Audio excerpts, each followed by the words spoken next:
na bunikan na ngarabi to na itavyo na singabi na kaninday matakaroon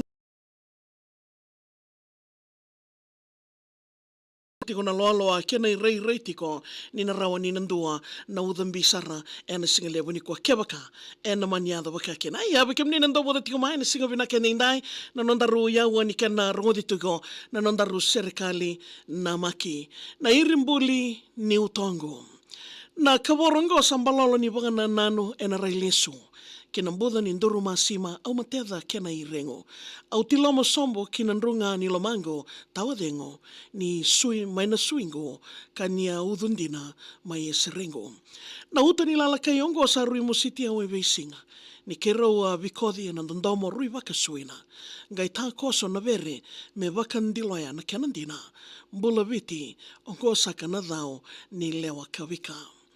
Rui wombale nongo rokoviandi keira na wekana.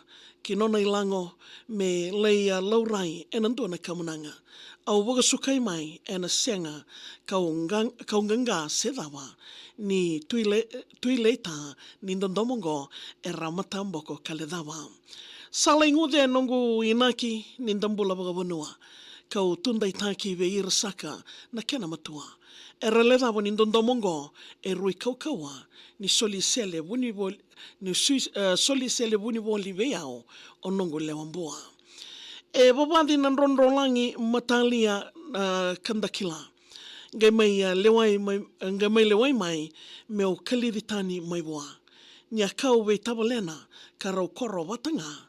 Mosi ngai mirikia o na kena uda mbata. Au e na taundaku ni wakawati au dingoma na vosa. Me o kaukau katunde ni kengundomoni e kinoda. Ni savia lambati kei rao lewa ya la me rawasota ki na moka watangani kua le nongo molimbota. Au nduru masima e na nona vei wakandei taki ni na tatimbi alingango nona parisi ni akawi. Ni matalia ni seni kawika e mateda o ndaulumani me o teke wana na seni mbua i nongo wundi ka siraki. Lewambua nongo wano ni ndomongo motungana. Niko matani wai tabuloni e nambuda ni karamada. Ndomongo e na karoni e dhawa ni sena mbala. Kame na wua wakawundi tu na kena vei mataka. Na ilalakai tambe woli tu e na nongo nanuma.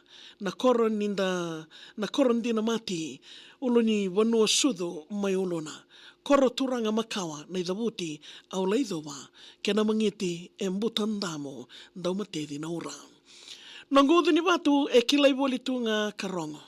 Ni ndaruika watanga kakavia o koko.